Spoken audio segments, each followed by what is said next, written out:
ओम नमः चंडिकायै। नवरात्र, शारदीय नवरात्र का प्रारंभ हुआ है, तो इस अवसर पर मैं शारदीय नवरात्र के विषय में कुछ ना कुछ चर्चा प्रतिदिन करने की कोशिश करूंगा। तो आज प्रथम दिन नवरात्र विधान के विषय में कुछ कह रहे हैं। जैसे देवी भागवत में जन्मेजय जी भगवान व्यास से प्रश्न करते हैं कि नवरात्र के अवसर पर क्या करना चाहिए, तो कह रहे हैं क्या, सो वही बात कर रहे हैं। कहते हैं कि नवरात्र व्रतम प्रवक्ष्यामि, नवरात्र व्रत के विषय में मैं बता रहा हूँ। व्यास जी कह रहे हैं जन्मेजय जी से कि शरत काले विशेष न कर्तव्यम विधि पूर्वकम, शरतकालिक जो नवरात्र होता है उसमें विशेष रूप से जो है सो विधि पूर्वक जगदम्बा की आराधना करनी चाहिए। बसंते च प्रकर्तव्यम तथा प्रेम पूर्वकम, उसी प्रकार बसंत ऋतु में जो नवरात्र आता है उसमें भी प्रेम पूर्वक जगदम्बा की आराधना करनी चाहिए, क्योंकि द्वावृत्ति यम धनुषराख्य नूनम सर्वजनेषु, ये दोनों ऋतु जो है सो संधि ऋतु है, ठंडा और गर्मी का मिश्रण होता है। तो इस समय में रोग आदि भी अधिक अटैक करता है मनुष्य पर, इसलिए तस्मात् तत्र प्रकर्तव्यम चंडिका पूजनम बुधई, तो उस रोग से व्याधि से बचने के लिए भी प्रकृति की पूजन करनी चाहिए, ऐसा वो कहते हैं। तो वो कहते हैं कि प्रतिपदा से एक दिन पहले अमावास्याम च संप्राप्य संभारम कल्पयेत शुभम, अमावास्या के ही दिन पूजन के सभी सामान खरीद करके एकत्रित कर लेना चाहिए। हविष्यम चासनम कार्यम एक भुक्तम तो तद दिन, अमावास्या के दिन ही हविष्यान्न खाना चाहिए और एक भुक्त करना चाहिए। उसके बाद मंडप का निर्माण करें, गोमृत मयोभ्याम गाय गोबर आदि से लेपन करके मध्य में वेदी बना करके और कलश आदि स्थापन करके जो है पूजा प्रारंभ करना चाहिए। और कहते हैं रात्रो द्विजा नथा मंत्र देवी तत्व विशारदान, रात में ही देवी तत्व के विशारद जो विद्वान लोग हैं उनको आमंत्रित करना चाहिए, जो जितेंद्रिय हो, वेद को जानने वाले हो ऐसे। और प्रतिपदा के दिन प्रातः स्नानम विधान था, प्रातः काल विधान पूर्वक स्नान करके आप प्रातः नित्यम पूरा कृत्वा ध्वजानाम वर्णम, तथा पहले ब्राह्मणों का वर्णन करना चाहिए। अर्घ्यपाद्यादिकम सर्वम कर्तव्यम मधुपूर्वकम, वस्त्र अलंकार आदि के द्वारा ब्राह्मणों का हम कर लेते हैं क्या, तो वर्णन करते हैं। उसके बाद कहते हैं कि नव पंथ त्रयोश्चेक का देव्या पाठे द्विजा स्मृता, जगदम्बा के पाठ में 9, 5, 3 और 1 ब्राह्मण को आप वर्णन कर सकते हैं। उसके बाद स्वस्ति वाचन करें और जगदम्बा का जो है सो स्थापना करें, और पंचलक्षण वेद मंत्रे सुसंस्कृतम, और कलश का जो है कलश स्थापित करें।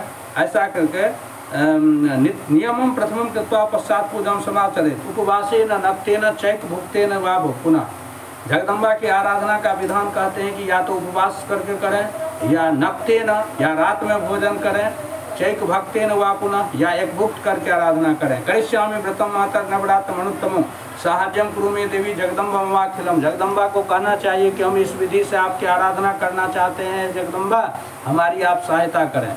यथाशक्ति प्रकर्तव्य नियमो व्रत हेतवे, यथाशक्ति जैसा शक्ति हो, जिस तरह से शरीर काम करे उस तरह से आप व्रत जो है सो व्रत के निमित्त आप नियम कीजिए पालन। पश्चात पूजा प्रकर्तव्य विधि मंत्र पूर्वकम, उसके बाद विधिवत पूजा जगदम्बा की होनी चाहिए। चंदना गुरु कर्पूरे, चंदन अगुड़, अगुड़ मन हुआ धूप, कर्पूर फूल और मंदार आदि, मालती ब्रह्म बिल्वपत्र, इस सब से जगताम धात्रिम धूप दीप नैवेद्य आदि से नाना प्रकार के फल के द्वारा, अर्घ के द्वारा, नारिकेल के द्वारा, दाढ़िम कदली फल मन केला नारंग पनस, ये सब से उनकी पूजा होनी चाहिए। अन्नदानम प्रकर्तव्यम, अन्नदान भी करना चाहिए, ब्राह्मण भोजन आदि अन्नदान करना चाहिए। मांसासनम जे न हिंसा पशुजा तत्र, आप कहते हैं कि स्थंडिलम व प्रकर्तव्यम, जहाँ पर में उनकी पूजा करें उस स्थल को शोधित करें। त्रिकालम पूजनम नित्यम नाना द्रव्य मनोहरे, वा तो त्रिकाल पूजन करें जगदम्बा का। गीत वादित्य नृत्य से कर्तव्य महोत्सव, गीत वादित्य और नृत्य आदि से महोत्सव मनाना चाहिए नवरात्र में। नित्यम भूमो च शयनम, विधान तो है कि आप भूमो शयनम करें, पृथ्वी पर शयन करें। कुमारी नाम च पूजनम, और कुमारी का भी पूजन करें। वस्त्र अलंकरण दिव्य भोजने से सुधामय, वस्त्र अलंकार और सुंदर भोजन के द्वारा कुमारी पूजन करें।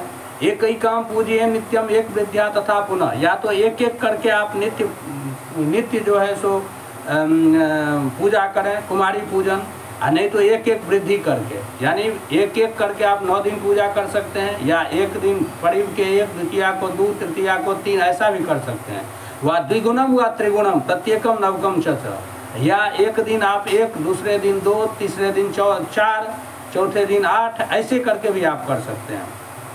अब कहते हैं कि कैसा कुमारी होना चाहिए, तो 1 वर्षा न कर्तव्या, 1 वर्ष की कुमारी कन्या नहीं मानी जाती है। तब कुमारी तु सा प्रोक्ता 2 वर्षा जा भवेद, 2 वर्ष का जो होती है वही कुमारी होती है। त्रिमूर्ति च त्रिवर्षा च कल्याणी चतुरब्दिका रोहिणी पंचवर्षा च षड्वर्षा कालिका स्मृता।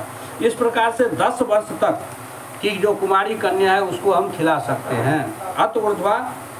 अतुर्ध्वम न कर्तव्य सर्व काज विगर्हिता, 10 वर्ष से अधिक आयु वाली कुमारी नहीं होती है, उसकी पूजा करें।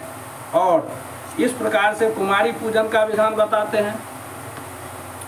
तब कहते हैं कि कैसी कुमारी को हम नहीं करें, भोजन कराएं, तो हीनांगीम वर्जयेत कन्याम, हीनांगी जो कुमारी है उसको भोजन नहीं कराएं।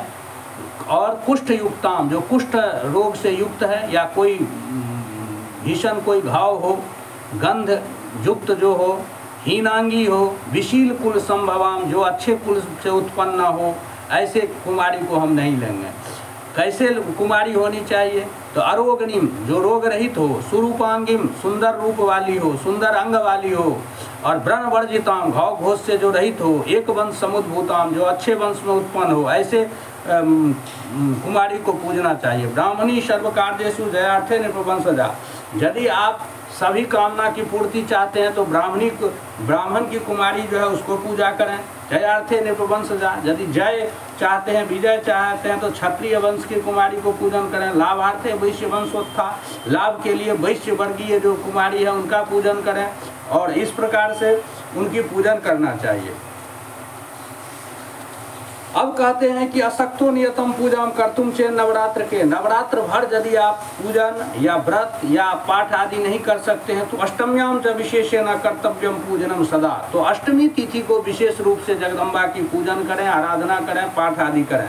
पुराष्टम्याम भद्रकाली दक्ष यज्ञ विनाशिनी प्रादुर्भूता महाघोड़ा योगिनी भोजने फल पुष्पोपहारे सत्तु अतो अष्टम विशेषेण कर्तव्यम पूजनम सदा, क्योंकि अष्टमी तिथि को ही भद्रकाली प्रकट हुई थी, इसलिए अतो अष्टम्याम विशेषेण प्रकर्तव्यम पूजनम सदा, इसलिए अष्टमी तिथि को विशेष रूप से उनकी पूजा करनी चाहिए। नाना विधोपहारेश, नाना प्रकार के उपहार से, गंध माल्य आदि के द्वारा, पायसे रामिशे, पायस के द्वारा, ब्राह्मणानाम च भोजने, ब्राह्मण के भोजन के द्वारा, फल पुष्पोपहारे च, फल पुष्प और उपहार के द्वारा जगदम्बा को संतुष्ट करें। उपवासे यशक्ता नाम नवरात्र व्रते पुनः उपोषण त्रयम प्रोक्तम यथोक्त फलदम निर्भर, यदि आप 9 दिन तक उपवास नहीं कर सकते हैं तो उपासना त्रय, उपोषण त्रय माने 3 दिन उपासना व्रत करना चाहिए। किस 3 दिन, तो कहते हैं सप्तम्याम च तथा अष्टम्याम नवम्याम भक्ति भावता, महासप्तमी, महाअष्टमी और महानवमी को भक्ति भाव पूर्वक व्रत करें।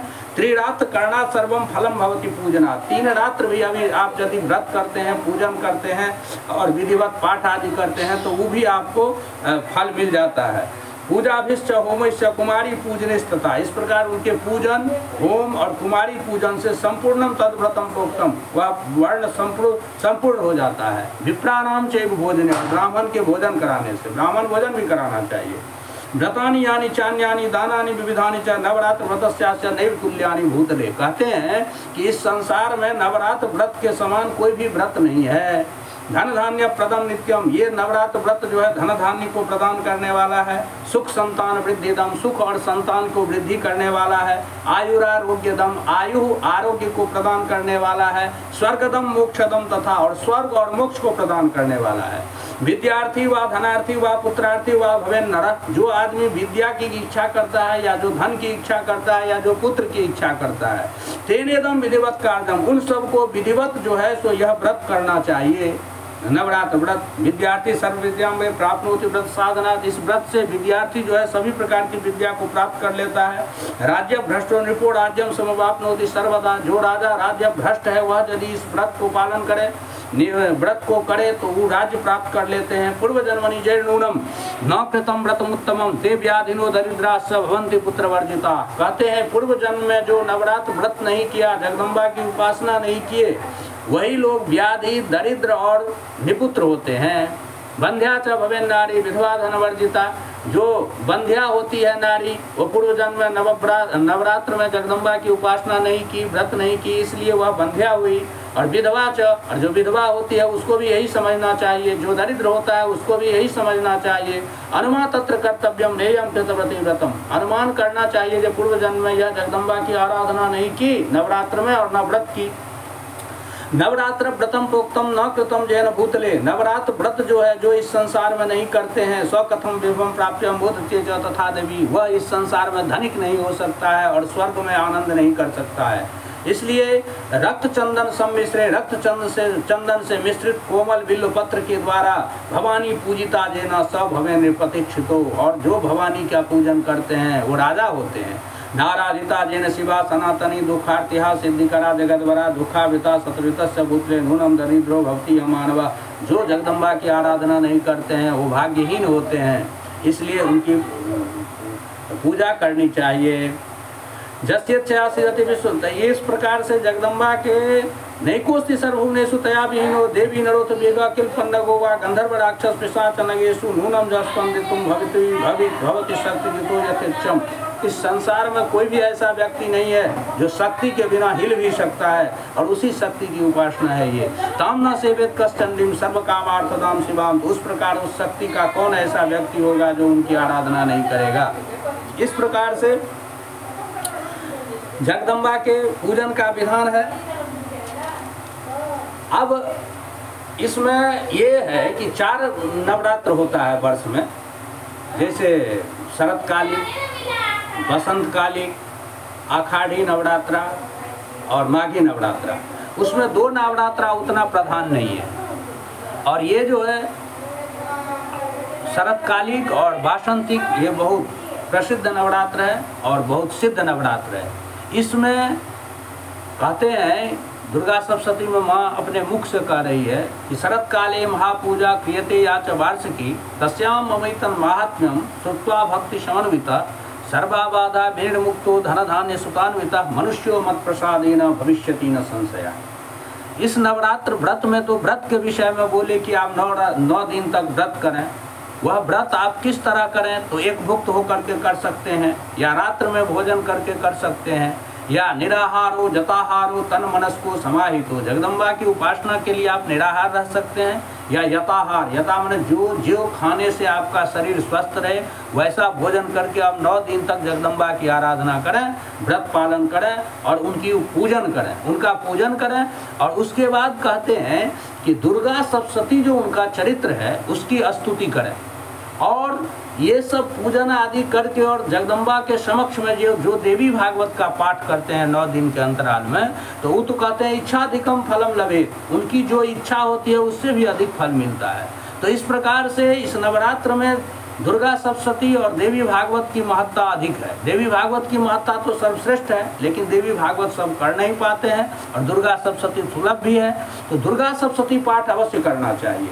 जैसा कि उसने कहे हैं, भगवती स्वयं कह रही है 12वें अध्याय में कि शरत काले महापूजा क्रियते या च वार्षिकी, शरत काल में जो महापूजा मेरी होती है या बसंत ऋतु में जो मेरी महापूजा होती है, तस्याम ममैतन महात्म्य, उसमें मेरा ये महात्म्य को, ये महात्म्य मैंने दुर्गा सप्तशती में जो उक्त महात्म्य है उसको जो श्रुत्वा मैंने सुनता है, भक्ति समन्विता, भक्ति पूर्वक जो श्रवण करते हैं, तो सर्वाबाधा विनिर्मुक्त, वह सभी बाधाओं से मुक्त हो जाता है। धन धान्य सुतान्विता, और धन और धान्य से युक्त हो जाता है। मनुष्यो मत प्रसादेन, इसमें कोई भी संशय नहीं है। और जगदम्बा कहते हैं श्रुतम हरति पापानि तथा रोग्यम प्रयच्छति रक्षाम करोति भूतेभ्यो जन्मनाम कीर्तनम मम, जो मेरे इस चरित्र को श्रुतम मैंने सुनते हैं तो सुनने मात्र से उनके पाप को मैं हर लेता हूँ, तथा रोग्यम प्रयच्छति, और उनको मैं आरोग्य प्रदान करती हूँ, यानी उनके रोग को नष्ट कर देता हूँ। रक्षाम करोति भूतेभ्यो, और उनको भूत से माने जितने भी जीव हैं सभी से रक्षा करते हैं। तो इस प्रकार महत्वपूर्ण है दुर्गा पाठ। तो इस नवरात्र में उपासना करें, जगदम्बा का पूजन करें और दुर्गा सप्तशती का पाठ करें। यदि दुर्गा सप्तशती पाठ करने में आप सक्षम नहीं हैं तो किसी विद्वान के द्वारा श्रवण करें, नहीं तो आप किसी रूप में उनके चरित्र का श्रवण करें, ये विधान है। और देवी भागवत का यदि पाठ करते हैं तो और भी महत्वपूर्ण है। तो इस प्रकार से जगदम्बा की आराधना यद्यपि प्रतिदिन करना चाहिए, प्रतिदिन जो नहीं कर पाते हैं तो कम से कम नवरात्र चतुष्ट 4 नवरात्र जो है उसमें करें। उस चारों नवरात्र में नहीं कर पाते हैं तो कम से कम 2 नवरात्र जो है शरतकालिक और बसंत ऋतु का उसमें अवश्य करें। और उसमें भी जो जिनके पास समय नहीं है, जो सक्षम नहीं है, शारीरिक संकट के चलते, समस्या के चलते व समय के अभाव के चलते, तो उनको कह रहे हैं कि कम से कम 3 दिन अवश्य व्रत करें, पाठ करें, पूजन करें। यानी सप्तमी, अष्टमी, नवमी को वो 3 दिन भी जो नहीं कर पाएंगे उनके लिए कहते हैं कम से कम महाअष्टमी के तिथि, महाअष्टमी के दिन आप उनका पूजन करें, व्रत रखें और दान आदि जो हो पुण्य कर्म उस दिन करें। तो प्रतिदिन हम लोग कुल देवता के रूप में जगदम्बा का उपासना करते हैं। और नवरात्र में कम से कम दोनों नवरात्र में करें, नहीं हो तो 3 दिन करें, कम से कम अष्टमी तिथि को अवश्य करें। अब इसमें आज जो है तो 3 चरित्र है जगदम्बा का, दुर्गा सप्तशती में भी है और देवी भागवत में भी है। तो ये चरित्र त्रय जो है महाकाली, महालक्ष्मी, महासरस्वती, तो प्रथम अध्याय में प्रथम चरित्र है दुर्गा सप्तशती का, और द्वितीय से चतुर्थ अध्याय में द्वितीय चरित्र, मध्यम चरित्र, और पंचम से एकादश तक उत्तर चरित्र है, और 12वें अध्याय में महात्मा है, 13वां अध्याय उपसंहार है। तो प्रथम अध्याय जो है मधुकैटभ वधो नाम प्रथमा, मधुकैटभ वध नामक प्रथम अध्याय है। तो मधुकैटभ का वध जो है जगदम्बा किया, जगदम्बा तो नहीं की मधुकैटभ का वध, क्योंकि मधुसूदन, मधुम सूदयती थी मधुसूदना, भगवान विष्णु मधु नामक राक्षस को मारे थे। तो फिर जगदम्बा के चरित्र में, प्रथम चरित्र में मधुकैटभ का चरित्र कैसे आता है, इस पर चर्चा करते हैं आज संक्षेप में, फिर चर्चा होती रहेगी। कहते हैं कि जब प्रलय हो गया था, भगवान विष्णु योग निद्रा में सोए हुए थे और उनके नाभि कमल से ब्रह्मा की उत्पत्ति हुई। तो नाभि कमल में स्थित थे ब्रह्मा जी। उसी समय में भगवान विष्णु के कर्ण, विष्णु कर्ण मलोद्भूतो हंतुम ब्रह्मान मुद्यतो, 2 राक्षस की उत्पत्ति होती है। विष्णु कर्ण मलोद्भूतो, भगवान विष्णु के कर्ण के मल से 2 राक्षस की उत्पत्ति होती है, उसका नाम है मधुकैटभ। तो वो दोनों राक्षस की उत्पत्ति होती है, वो चारों तरफ देखता है जल ही जल है, लेकिन उसको कुछ दिखाई नहीं देता। देवी भागवत के अनुसार उसी समय में वह सोचने लगता है कि मैं कहाँ से प्रकट हुआ हूँ और क्या है इस संसार में, कुछ उनको नहीं ज्ञात होता है। उसी समय बिजली छिटकती है और वो बिजली एक मंत्र होता है, उस मंत्र का वो दोनों जप करने लगता है। जप करते करते जगदम्बा आकाशवाणी होती है, जगदम्बा आकाशवाणी करती है और उनसे कहती है कि वरदान मांगो। तो वो दोनों वरदान मांगता है कि मुझे इच्छा मृत्यु मिले, माने मैं मरूं ही नहीं। तो जगदम्बा कहती है ऐसा हो नहीं सकता। तब उसने इच्छा मृत्यु का मांग किया कि हमें इच्छा मृत्यु हो। तो इच्छा मृत्यु जगदम्बा उनको वरदान रूप में दे देती है। तो मधुकैटभ को अब इच्छा मृत्यु प्राप्त हो गया। तब वो चारों तरफ देखने लगा तो ब्रह्मा जी को देखा कि वह कमल पर में सोया हुआ है। तो ब्रह्मा जी के पास गया और कहा कि तुम मुझसे युद्ध करो, नहीं तो ये उच्चासन पर मत बैठो, उच्चासन से हटो, क्योंकि ये वीर भोग्या वसुंधरा है, यहाँ जो वीर होता है वही उच्च पद को ग्रहण करता है। इस प्रकार उनको ब्रह्मा जी को ललकारते हैं ये दोनों। ब्रह्मा जी डर जाते हैं, वह डर करके सीधे वो अपने जिस कमल पर में वो स्थित है उस कमल का जड़ को खोजते हुए जाते हैं पाताल। तो वहाँ देखते हैं भगवान विष्णु जो है शेष नाग पर शयन किए हुए हैं। तो उनको वो कहते हैं, वो योग निद्रा में है भगवान विष्णु। तो यह उठाने का प्रयास करते हैं ब्रह्मा जी भगवान विष्णु को, लेकिन भगवान विष्णु नहीं उठ पाते हैं, वो योग निद्रा से ग्रसित है। तब वो जो जिनके अधीनस्थ है भगवान योग निद्रा के अधीनस्थ, उन निद्रा देवी यानी योग निद्रा जगदम्बा को स्तुति करने लगते हैं, क्योंकि निद्रा जो है वो भगवती है। इसलिए पंचम अध्याय में कहते हैं या देवी सर्वभूतेषु निद्रा रूपेण संस्थिता नमस्तस्यै नमस्तस्यै नमस्तस्यै नमो नमः। यो देवी सभी भूत में निद्रा रूप में स्थित है, उस देवी को मैं नमस्कार करता हूँ, नमस्कार करता हूँ, नमस्कार करता हूँ। तो योग निद्रा रूपी जो भगवती जगदम्बा है उनको ब्रह्मा जी स्तुति करते हैं। तो तुम सहा तुम स्वादा तुम हे वखटकारा स्वरात्मिका सदा तुम अक्षरो नित्य त्रिधा मात्रात्मिका स्थितार्ध मात्रा स्थिता नित्या यानुचार्या विशेषता तुमेव संध्या सावित्री तुम देवी जननी पड़ा त्वयितद्धार्यते विश्वं त्वयितसृज्यते जगत इत्यादि जो स्तुति है ब्रह्मा जी करते हैं जगदम्बा को, निद्रा देवी को। तब निद्रा देवी प्रसन्न होकर के मुक्त कर देते हैं भगवान विष्णु को। तो भगवान विष्णु उठ जाते हैं। उसी समय में तब तक आ जाता है और फिर मधुकैटभ वहाँ, और मधुकैटभ देखता है ब्रह्मा जी को, कहता है अरे कहाँ से तुम, कहाँ पर तुम भाग करके यहाँ आ गया। उसी समय भगवान विष्णु देखते हैं मधुकैटभ को, वो कहते हैं तुम मुझे युद्ध करो मुझसे, पहले मैं तुमको मारूंगा, तब इसको शेष नाग पर सोया हुआ है इसको मैं देखूंगा। तो ब्रह्मा जी भगवान विष्णु कहते हैं ठीक है तुम मुझसे युद्ध करो, इनको छोड़ दो। तो भगवान विष्णु के साथ मधुकैटभ का युद्ध होता है। पंचवर्ष सहस्राणी बाहु प्रहरणो विभु 5000 पंचविंशति 25,000 वर्ष तक भगवान विष्णु मधुकैटभ के साथ बाहु युद्ध करते हैं, लेकिन वो दोनों पराजित नहीं होते। भगवान श्रमित हो गए, थक गए, अब युद्ध करने में वो सक्षम नहीं है भगवान।